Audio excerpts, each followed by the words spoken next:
with the 2021, 2022 recession, everybody learned the hard way, that if you're not automating the manual work, if you're not using the tools, if you're manually writing a deal description, it takes you an hour.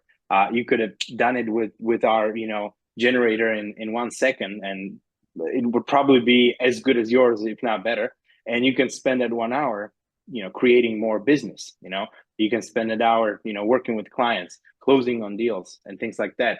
And so the recession was actually one of the things that when people started realizing that the traditional way, Excel, cold calling, manual market research, all of that is not sustainable. It's not sustainable. There's fewer deals, and if you don't have that deal flow, you're not hitting your target. So you need to go with the wave, go with how the technology is moving, and in order to survive. So the last ones to adopt AI are going to be the first ones to go bankrupt.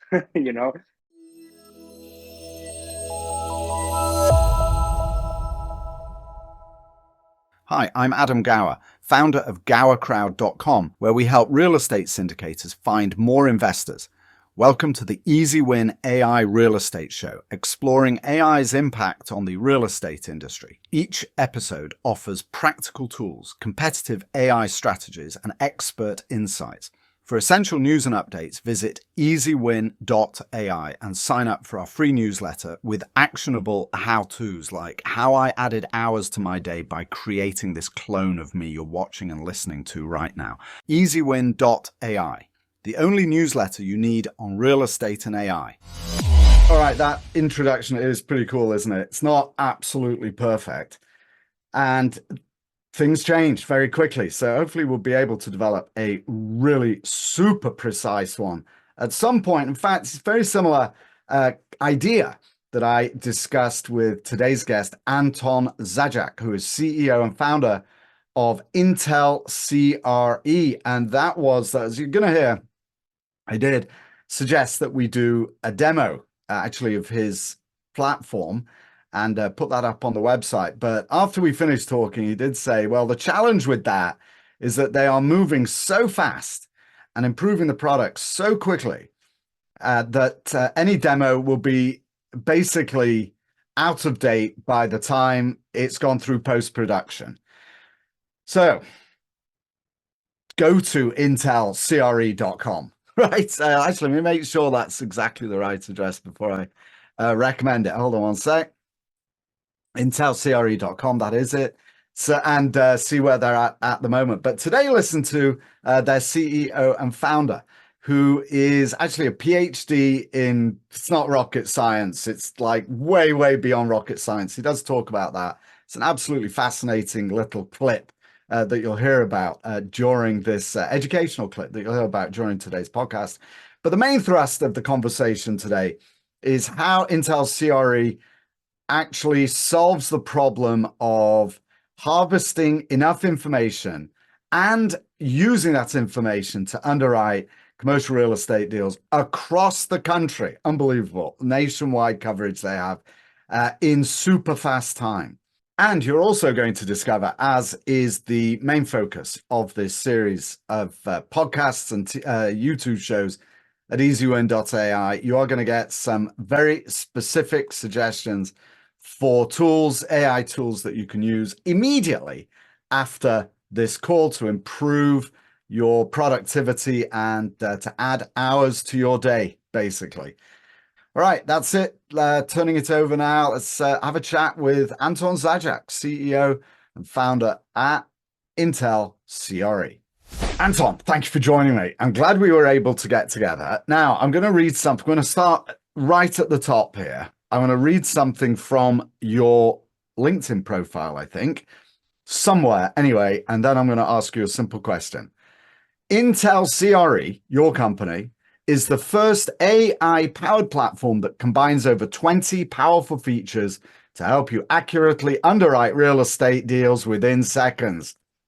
Tell me more. It's not really a question. It's an imperative. Tell me more.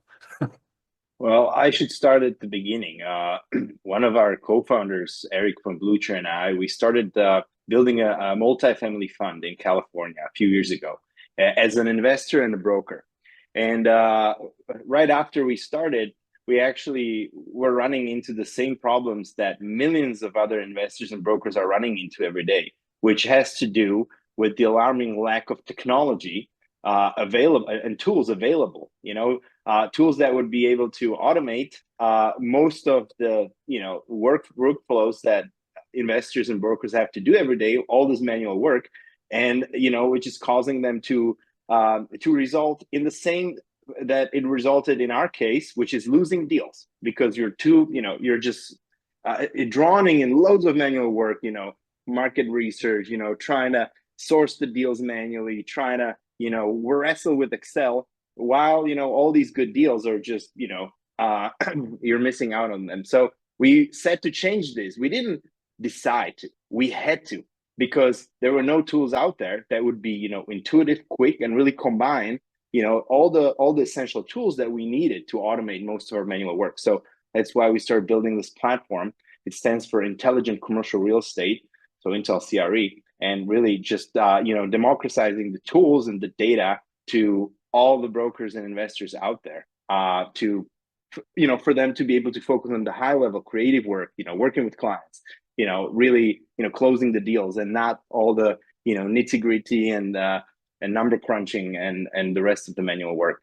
So all right, so let's get into the nitty gritty a little bit now. And I'll tell you what, actually, Anton, what I'd like to do is to have somebody on your team if you don't mind, do a recorded walkthrough of the platform, and we'll get that out as well.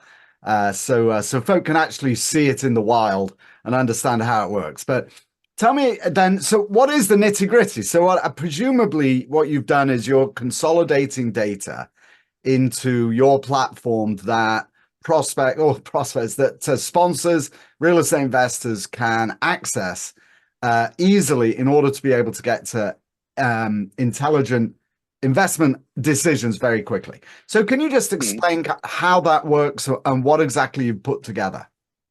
Well, I'm going to tell you what I mean by nitty gritty. So there is a deal cycle for investor, and there's a deal cycle for broker. Both of them, they have to first source the opportunities. They have to source the deals. Then they need to analyze or underwrite them. In the case of a broker, they need to create these deals. They need to make sure that they're going to have buyers for this deal, and they're going to, of course, satisfy whoever's selling the property with giving them a certain amount of money for that deal, right? And then they need to effectively reach those buyers and close those deals to get that commission that they so well deserve and want, right? In terms of investors, it's simple. They have certain criteria, they have a certain budget. They have certain investment thesis.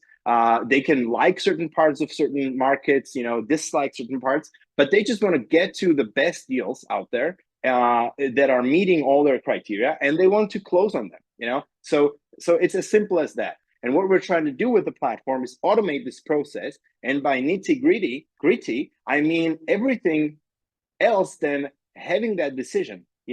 So, or having that deal created, and in terms of, for brokers, and being able to market it. And everything else is manual, right? They need to source it somehow. So they do cold calling, or they search online, or whatever, that should be automated. Once they have a deal, they have the address, they might or might not have some documents or some data regarding that property.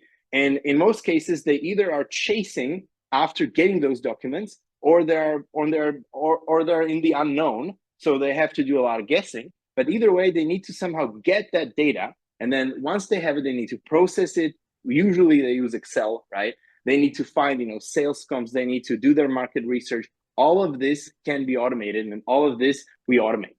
And then once the deal is underwritten, it's analyzed, it's evaluated, either for the broker or for the investor, it's time to actually act on it, right? And so how do I market it if I'm a broker? How do I get to the owner or to the broker that represents the sellers and offer on this deal as quickly as I can, in order to, be the first offer that they have on the table? And again, that's something that we automate. So really the point is, get rid of the manual work, and just have people concentrate on closing more deals.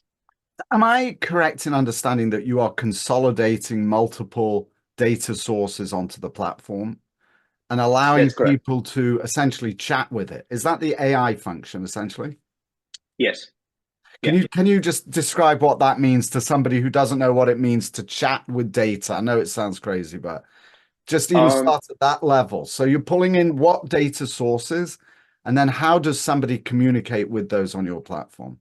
well, all of your questions are so philosophical that I could talk, for a couple of hours, here. But I'm gonna try to be Well, as hang on brief a as sec. Before, possible. let's just explain why you just said that.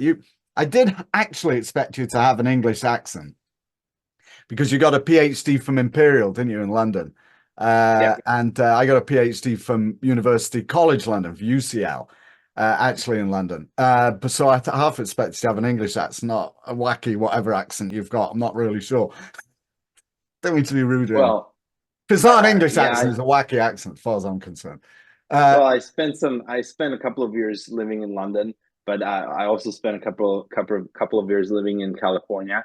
But I'm originally from Central Europe, from Slovakia, the capital city, Bratislava. So it's kind of mixed there. right. Arrange, So arrange. But anyway, so you're on your PhD ever so briefly. What was your PhD in? It was in string I theory. have, yeah, I have a PhD in string theory. I was very fortunate to have worked with the grandfather of string theory. So one of the pioneers that actually started the whole movement in theoretical physics. A movement that has a goal of discovering a unified theory of everything. So again,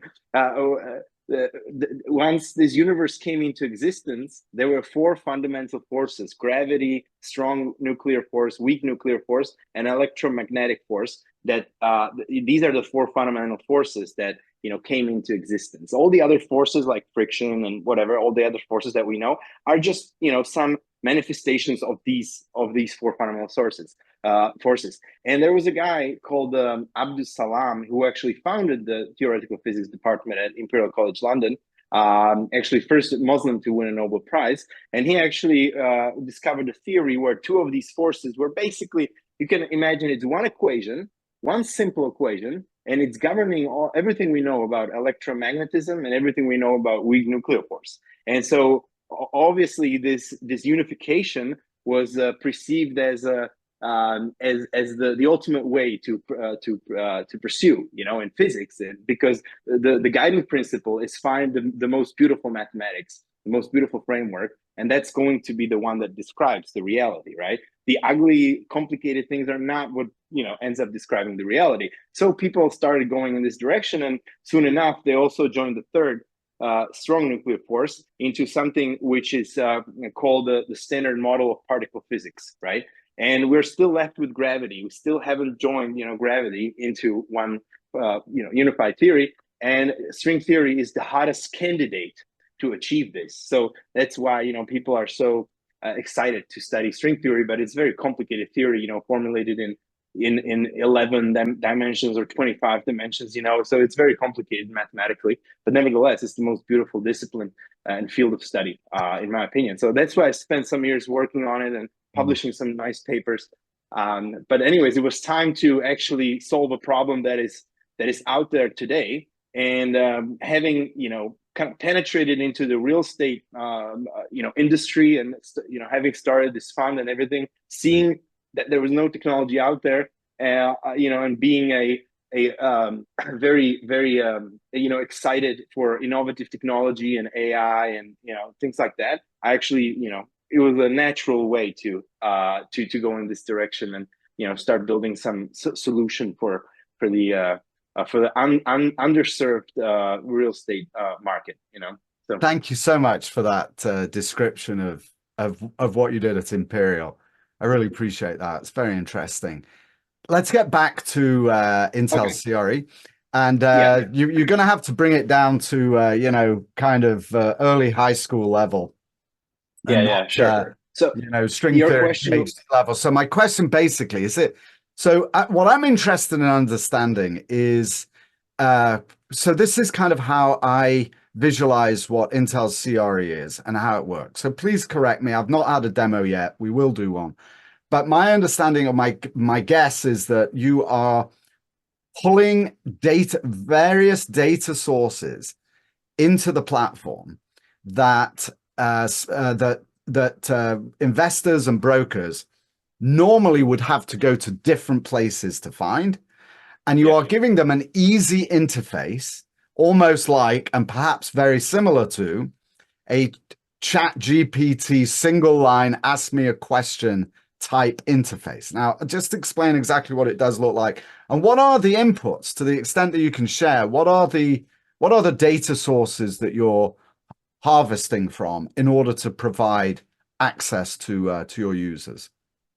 Yes. So the interface, as you're saying, is really as intuitive as it can be. So basically, you start by the address for the property, right? So you enter, let's say you enter the address, and now the system identifies this is a multifamily property, or this is a residential property, or this is a mixed-use property. There's multifamily, there's some retail space, right?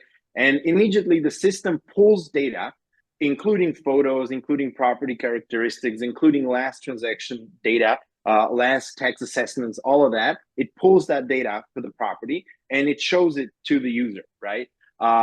It auto-generates, description of the property using, ChatGPT-like generative AI. It auto-generates the area description, highlights all of that. It pulls things regarding the area, regarding what schools we have in the vicinity and things like that, right? So it generates a very nice picture of as far as the property information goes. Now, immediately at this phase, knowing the property characteristics, the system searches for relevant sales comps and rent comps that are going to be used further in the analysis, further in the underwriting, to determine what should be the market rents at all of those units, or what should be, how the property should be priced per square foot and things like that, right? So all of this the system is doing, but in no way the system is trying to force the user into using a data point. But at this point, why would you not use these data points, right? But then there comes the income section. So the system, you either need to upload a document that contains, how many units you have, what are the current rents, when are the leases expiring, things like that. If you have a document like that, you just upload it to the platform. The platform, in a blink of an eye, it extracts all that data, and you're done, right? In some cases, we can pull this data from the sources. Once we're, at the point where we're pulling the property data, if we can pull the operational data as well, great, And then you go to expenses. Again, if you have a document like a trailing statement or profit and loss statement, you simply upload it to the platform. All the data gets extracted.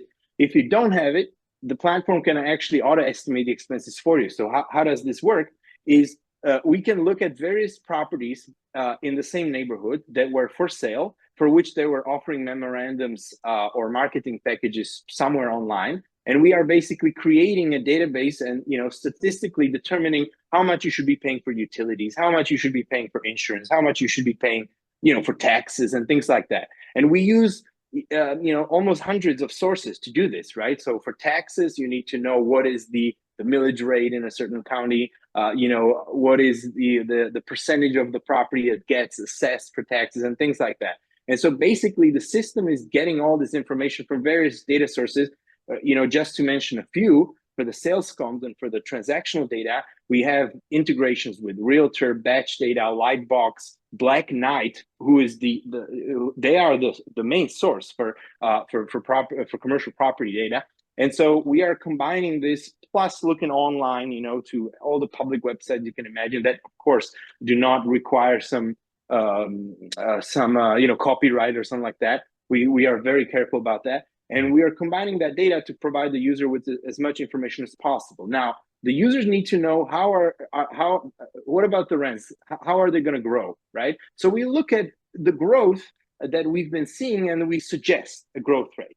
The user can say, okay, I'm going to use this growth rate, Or if they say, I think it's going to be growing more or less, they can override that number. So all the numbers in the analysis form is the form you need, the form you use in our system is the main form in the product. You can use that number suggested by AI. And now I'm going back to your question, how do you chat? How do you communicate with the AI? So the AI is suggesting you what the numbers should be, but you don't need to listen to it, because at the end of the day, it's your underwriting. And everybody's underwrites differently, and every deal is different. So we're not, we don't want you to think, oh, some machine did this underwriting. No, you did the underwriting. It's just, all the numbers, all the ingredients you need to do it are suggested to you by the AI. Of course, we can do the underwriting completely automatically without you even looking at it, but we don't want to do that. We want you to actually go through the form and be like, okay, this is the setup I'm comfortable with. And same for rent comps, sales comps. The system is going to auto suggest for you relevant sales comps, rent comps. You can use them, or you can just open a map view and you can choose different ones. You can just cherry pick the ones that you see the most fitting, and then the system is already showing you what the property price should be. What are your returns going to be? Depending on various strategies you use. Maybe you hold this property for 10 years. Or maybe it's a value add, so you add value, refinance it. There's so many different strategies. And in fact, we can show you the most profitable strategy as well. But it's a feature we're going to be launching very soon now. Or for a broker, you might have different buyers that have different preferences, and you can take one property and you can actually create different scenarios that are the relevant ones for those categories of your buyers. So there's a lot we can do with it. That's and really that's it. That's interesting. All right, so you've described how you can look at individual properties. How do you use IntellCRE to find opportunities to acquire or to attempt to list or whatever? Yeah, so we do have a beta version of such feature. It's called a deal finder, and basically either you have certain criteria if you're the investor, or you have clients. If you're a broker, you have clients who have different criteria, right? Different markets and things like that. And you preset those criteria into the system. And now the system, every day or every hour, it looks at deals that are mostly online now, but on market deals, right? And it's searching the deals, and it's looking if those deals are meeting all the basic criteria. Once it finds deals that are meeting the basic criteria, it then looks at the operational data, and it's automatically underwriting those deals and looking at whether the IRR, cash on cash, whether it's a value add, and things like that. So I call this advanced criteria. And if it finds deals that are matching both, the basic as well as advanced criteria, you get an email notification saying, hey, there's a deal that might be interesting for you. And we automatically take that deal and we put it into a pipeline, your pipeline in the platform that's called a Deal Finder Favorites or Deal Finder Likes. And basically you're there and you can make sure that really that deal is something that you want to pursue. And in that case, we are pulling also the information, like email number for the broker who's the listing agent for that deal. And if you decide you want to make an offer on this opportunity, there's a little piece that we still need to launch, but it's going to be just a couple of days to launch this. And we can automatically create an LOI and automatically have it sent to the broker. So, while sipping your morning coffee, you can just, see a report of all interesting deals and just decide if you want to offer on them or not, So kind of going into the direction of having some sort of autonomous investing platform, That's really phenomenal. All right, let me ask you some bullet questions here. National or local? Like what is the range geographically that you cover? The best coverage is nationwide in the US. Okay, US. Because on the website, I see a map of San Diego. So I wasn't sure if you were restricted to any particular geography. We are based in San Diego. Our headquarters is in San Diego. Okay, but the platform... No, it's nationwide. Nationwide. It's nationwide. Okay, Yeah. Asset classes.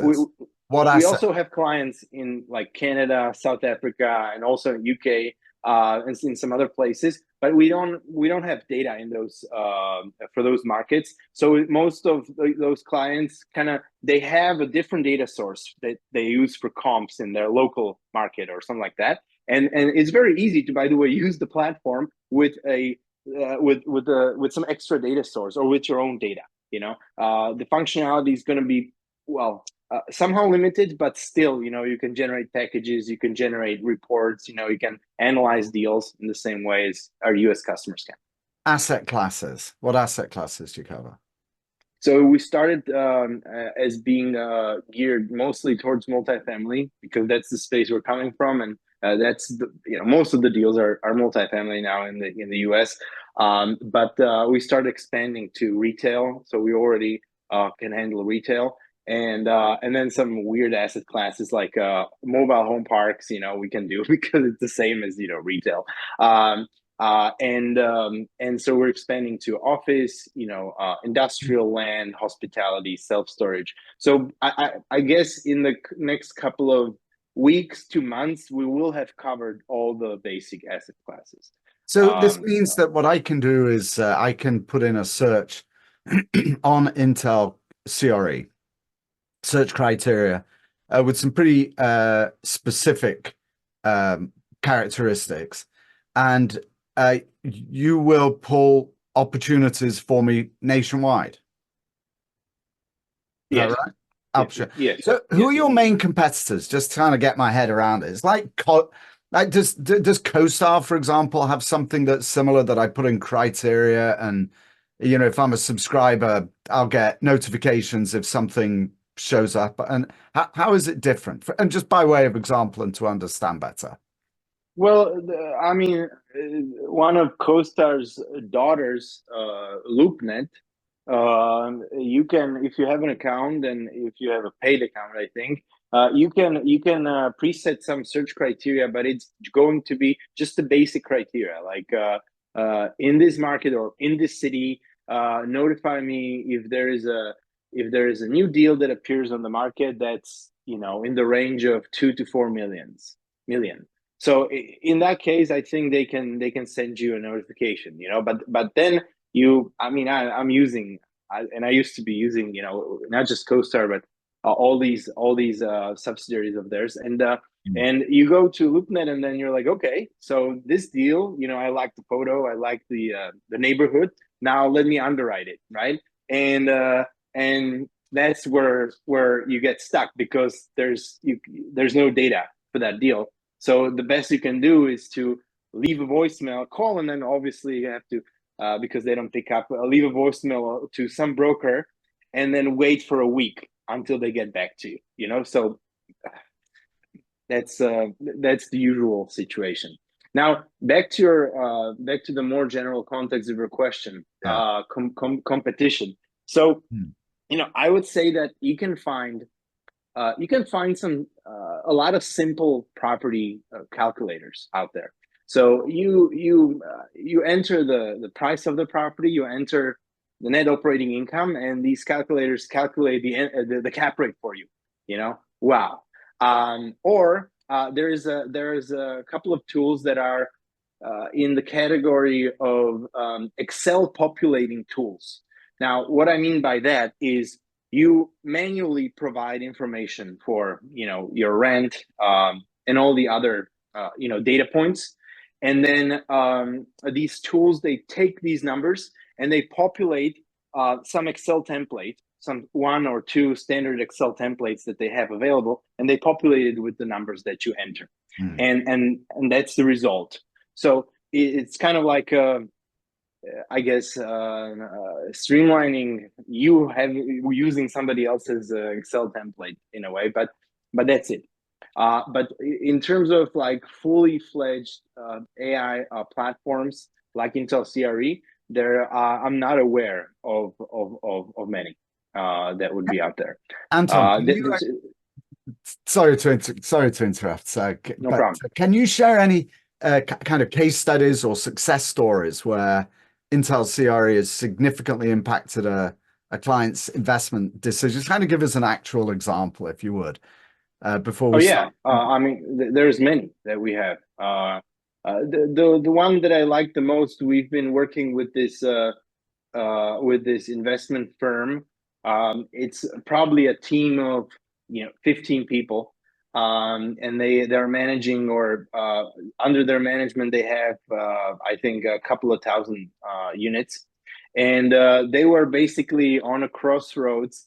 Either they had to hire two more analysts in order to be able to be looking and vetting and underwriting all these deals, or they had to find some other solution, and they stumbled upon us.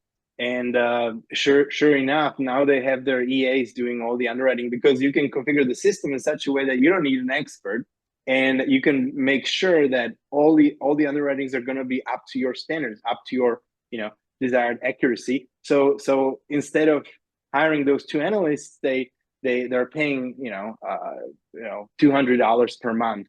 So it's tremendous saving. Money saving for them. Gosh, I think that's really, really phenomenal platform that you've got there. So I'm very interested in seeing a demo. Seriously, we really should put one of those guys. The third time I've said it, but I really do want to arrange to do that. Let's start moving towards wrapping up. I can't believe actually how much time we've already spent. I like I say, really could talk for a lot longer, and actually would like to, but let me ask you a kind of high level, big picture question. And then I have 3 bullet point questions to follow up with. All right. So kind of final, what are they called? Rapid fire, last few questions. So Anton, we're right at the very, very beginning of the impact of AI on the real estate industry. And I'm almost reluctant to ask this question, actually, but I'm going to anyway. Where do you see it evolving? Like in 5 years, which is kind of the normal life cycle of, a multifamily deal. You buy it, you do some upgrades, right? You'll improve the rents, and then you sell it and move on to another one. So it's only a short period of time. But how will the world look differently, do you think, because of AI in commercial real estate in 5 years? If it's even possible to imagine that. Well, there is not to be drastic. I'm going to say that, brokers and investors are going to be tech enabled, but by platforms like IntellCRE and perhaps some others. So they're going to have access to the same data as the big guys, and they're going to have the same kind of tools as the big enterprise guys. And so I think the market is just going to be way more efficient. So I think we're gonna see shorter deal cycles, for sellers and buyers, and in that way, it's going to be easier to react to what the market is doing. I can tell you an example. We once wanted to sell one of our buildings, and we identified a local peak in the prices. And so we went to these brokers. I'm not going to name the companies, and it took them 8 weeks just to get back to us with a proposal and a draft of a marketing package. So try talking about market timing. But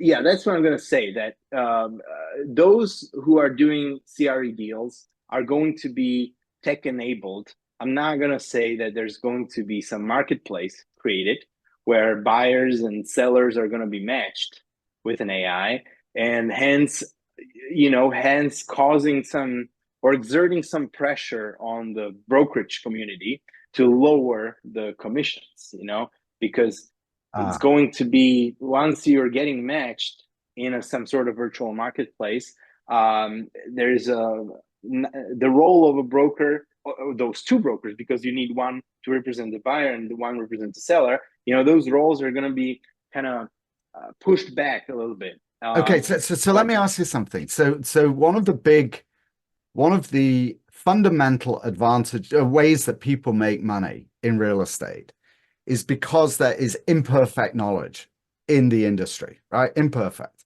You have inside information. You know about things that are happening that nobody else does. It gives you an advantage when you buy. If AI and systems like yours flatten the playing field and create an environment of perfect knowledge where will there be any more an opportunity, or will there continue to be an opportunity to make money in real estate? That's a good question. That's a good question. But going by my gut, there's always going to be an opportunity to make a lot of money in real estate, even if the playing field in terms of the information is more leveled. Sorry, more flat. But yeah, I guess systems similar to IntellCRE, or the systems that are going to manage these large portions of data are gonna do some uh, I don't know, some special pricing tiers to really have more complete access to information, and then it's just going to be favoring the ones that have more money, compared to the ones that cannot afford that kind of tier. So it's not going to be very equivalent, but the way world is today is that's the setup of the world, right? The more money you make, the less taxes you pay. The biggest, the most, the richest companies, they don't pay any taxes. And why is that? I don't We're I now don't kind of agree. drifting into a political discussion, so we should definitely. Yeah, I don't agree with the status quo, but Right. that's the way it is. So So let's start wrapping up reluctantly, but let's do that anyway. IntellCRE. So you guys venture funded. How you guys capitalized, and like what's the story there in terms of your growth trajectory? How are you building the well, company? we haven't been around for that long. We are barely starting, and I wouldn't myself consider the product, like version one. I would consider it beta in many respects, but already that is something that's fully that can be fully utilized, and we have hundreds of clients utilizing it every day. So I'm happy to see a lot of nice traction and even better feedback from every single one of them. And we are basically VC backed. So we had as usual with the life cycle of a startup company. We've had our rounds. First friends and family, or and then the pre-seed round. So we're actually currently also fundraising our seed round. So How yeah, much are you that's the raising? 3 million. Okay, very interesting. All right, so I'm going to put some You wanna chip in? You wanna chip in? really interesting. I mean, seriously, it's funny. I was talking to somebody else recently who's a multifamily investor who is also very tech savvy, and he's developed some really cool tools actually using AI in-house for like to benefit them in-house.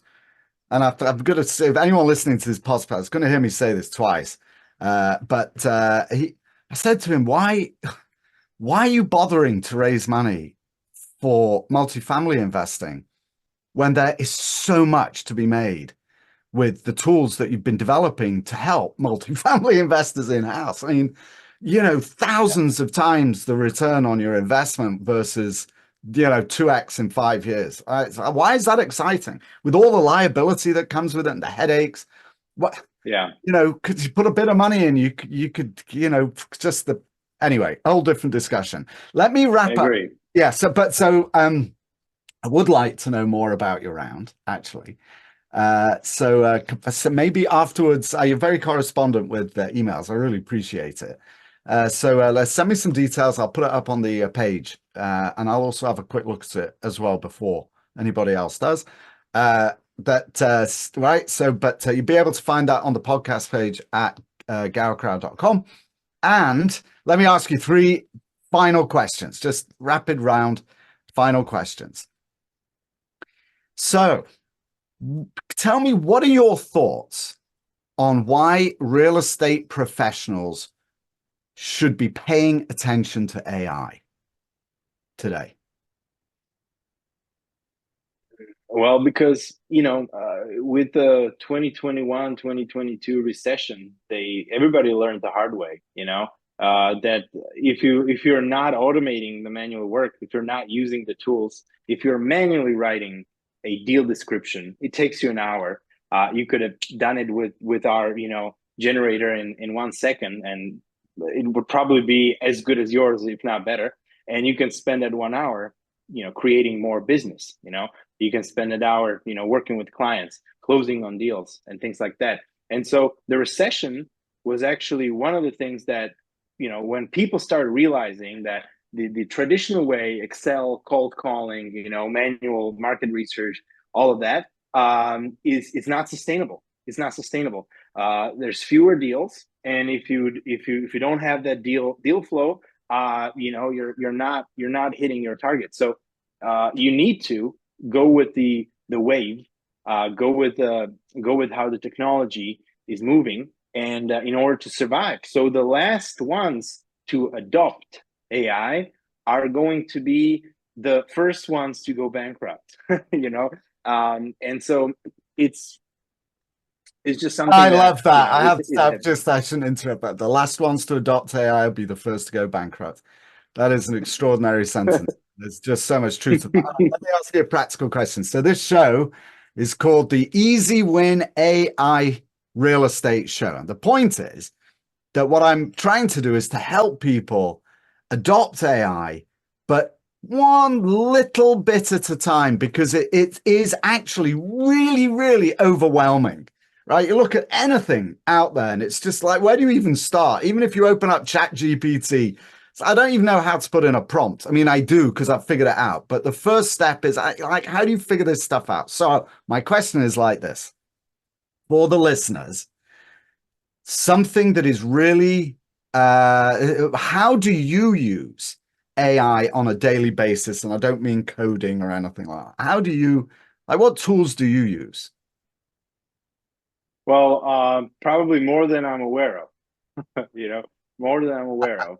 But for instance, just for the communication with the team, we have several platforms that we're using.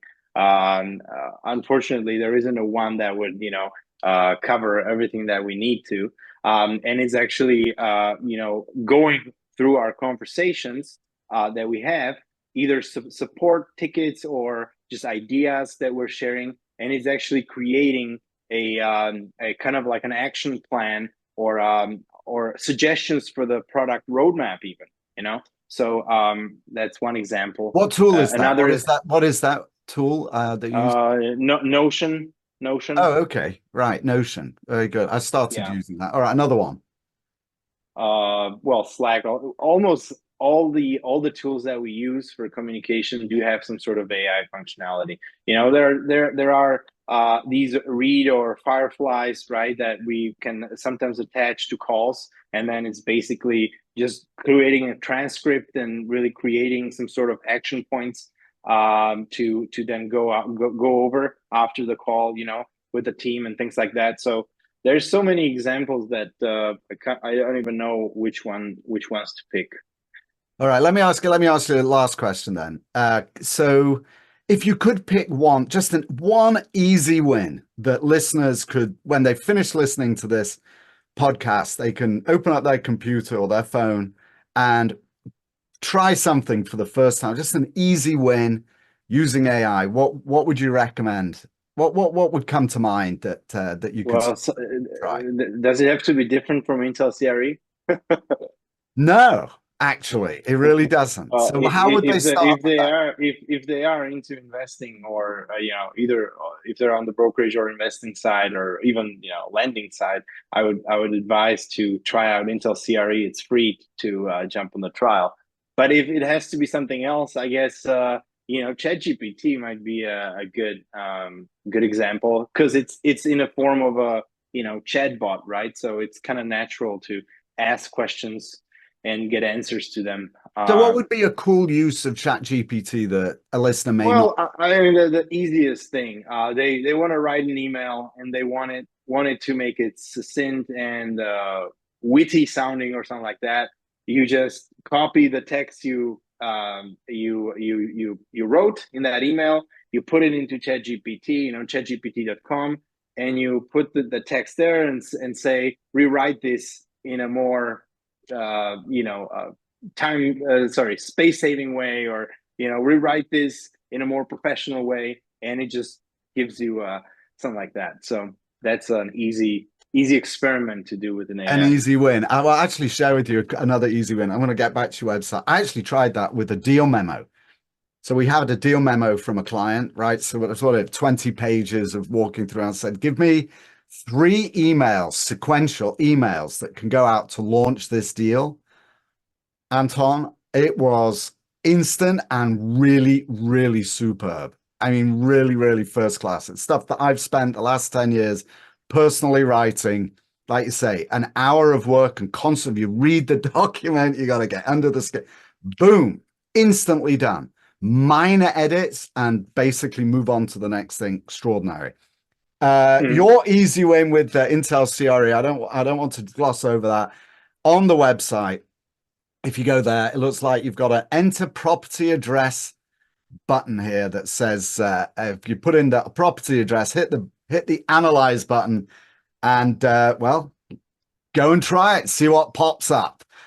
Right, and then take the next step with IntellCRE. Anton, your last name is pronounced Zajac, is it? Is that correct pronunciation? Mm-hmm. Anton Zajac, CEO and founder, IntellCRE. What an enormous pleasure. Thank you for joining me on the show today. Thanks for having me. All right, that was Anton Zajac, CEO and founder at IntellCRE. Thank you so much, Anton, for joining me. I am keen to see how your platform develops and probably to have a little play with it myself. I do encourage you, listeners and viewers of this show, to go ahead and field test Anton's platform, intellcre.com, see how it goes, and sign up and give it a whirl. That's it for today. Thank you so much for joining me, both Anton. It was a pleasure meeting you, as I've said, and also, dear viewers, these episodes on the incredible world of AI and real estate are just mind-blowing. World is changing incredibly fast, and these are some really powerful tools. And by the way, I do love that expression that Anton said, that quote, if you are the last to adopt AI, you will be the first to go bankrupt. I gotta love that. All right, that's it for today. Thanks so much. I'll see you the next time. But for today, this is Adam Gower signing off.